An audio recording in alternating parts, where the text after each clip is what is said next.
Okay, dear friends, it's nice to be here today and among so many familiar faces, but luckily not only the old faces, but also quite many new faces among the European Greens. I was in Rome 10 years ago and in some other these occasions, and of course I can see the professionalism and actually the very systematic work that the European Greens are now doing, and I'm very, very impressed of the short introduction to all the achievements of the Green Group in the European Parliament. I think you have done excellent job in the Parliament, and I think all the Greens around Europe are proud of that, and it's easy to go to the campaign with this background.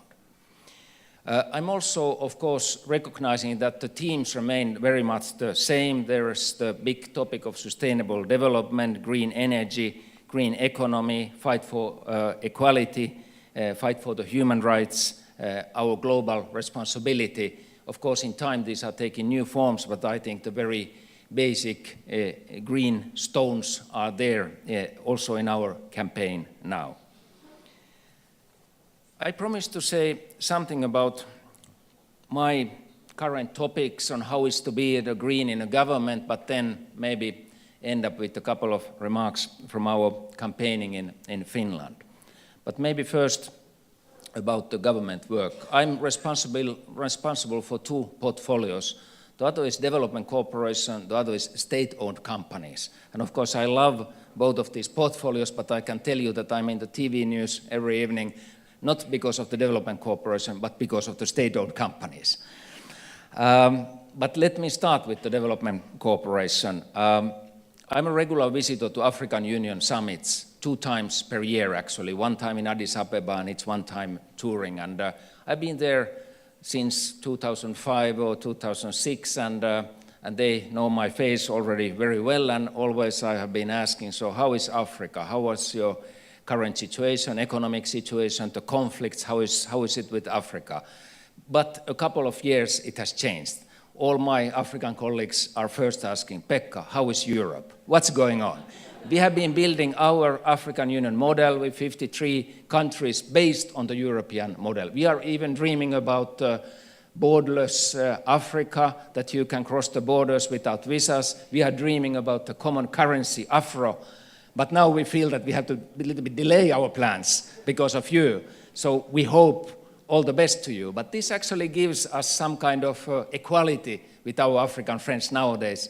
They are as concerned about our development and our economy as we are theirs. And I think we are now working on an equal basis. We also have to recognize actually quite a lot of the security work that they are doing for their own continent.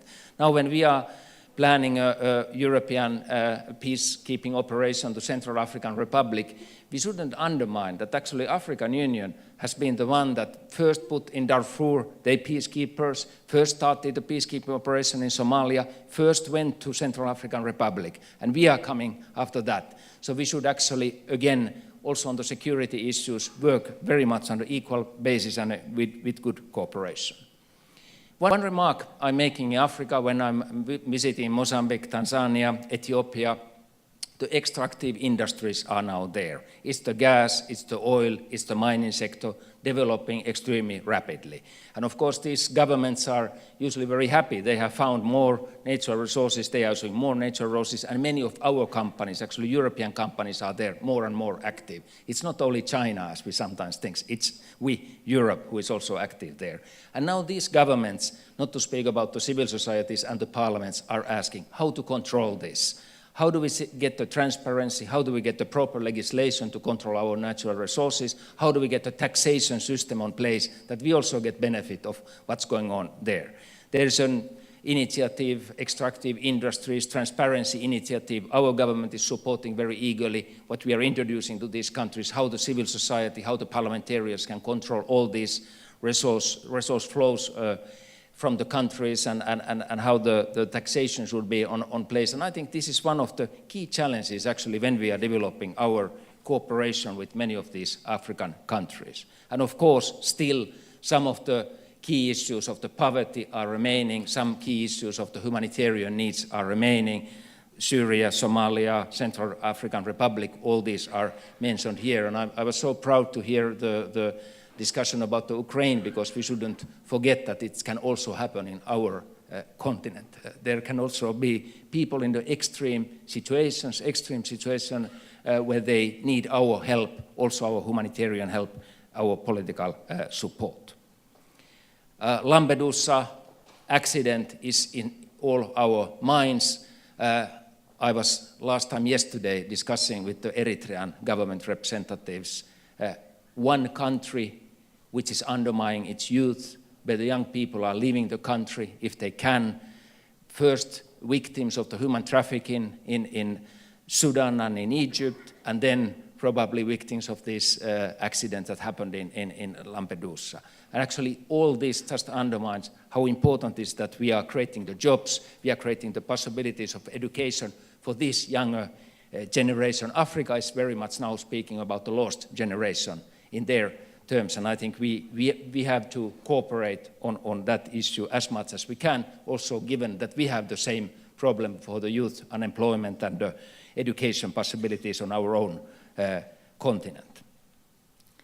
Then I will say something about state-owned companies. It's a very close topic to me because whether it's Finnair, our national air company, or it's some of the mining companies, or it's the heavy industry, heavy metal industries that we have, or it's our national railways or whatever, but the news are always there and not always good news, as you can imagine. And I'm very proud actually of the initiative of European Greens, particularly Reinhard Bütikofer, who was leading the work of how to get the brown industries green, how to actually influence those industries that exist there, and what can we do, what kind of steps can we make to improve also their environmental balance and environmental record. And I think this is exactly where we are, I think not only in Finland, but in many other countries, with the old industries, partly them state-owned industries, where we can as politicians influence as well. And of course there are the UN initiatives, UN Global Compact and others, which are very, very important that the companies also have their global responsibility. And actually I will just mention one topic, it's the taxation. Our taxpayers are nowadays asking, where are these companies paying their taxes? Are they paying these to the tax havens? Are they undermining actually the payment of the taxes? Do they pay taxes if they work in the development countries? Do they pay taxes there? And this taxation transparency is really, really coming an issue, at least in our country. And actually I have a vision that the state-owned companies or partly state-owned companies could lead actually this openness, transparency on taxation and push forward to close the tax havens finally. Then I come to some remarks on the campaign. I have to say that I do know very little about the campaigning because all other people did the campaigning, not myself. I was only a candidate. And, but we started, I'm thinking actually now about the European elections. We have 100 days to go. And when I arrived here, I was thinking that when we had 100 days to go in the Finnish president's elections, we started from 5% and we ended up to 37%. And really,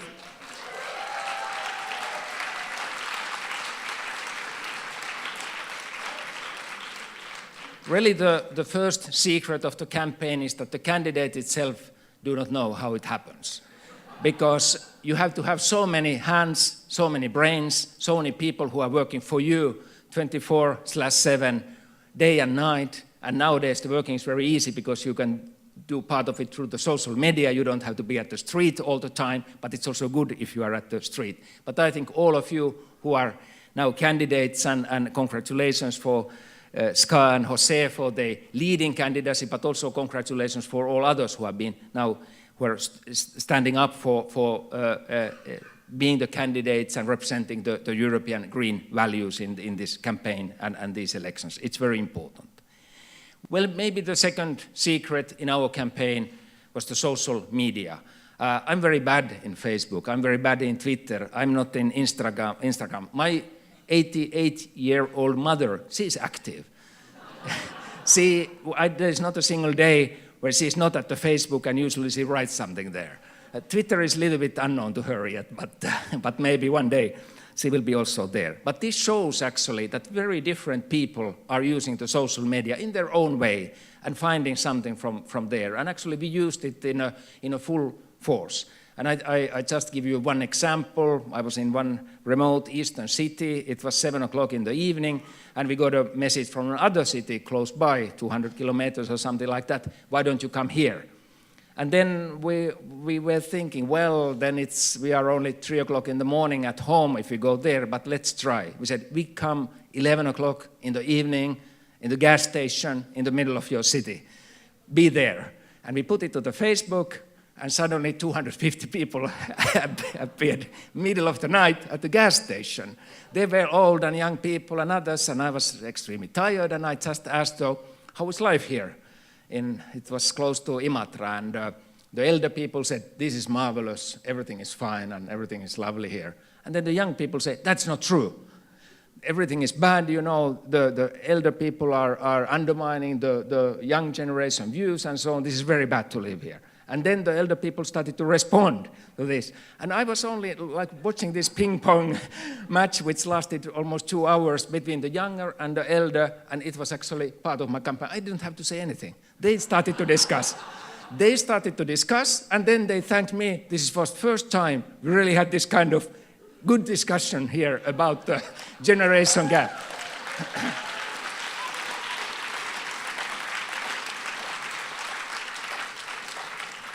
And maybe my last secret is go wherever you are not expected.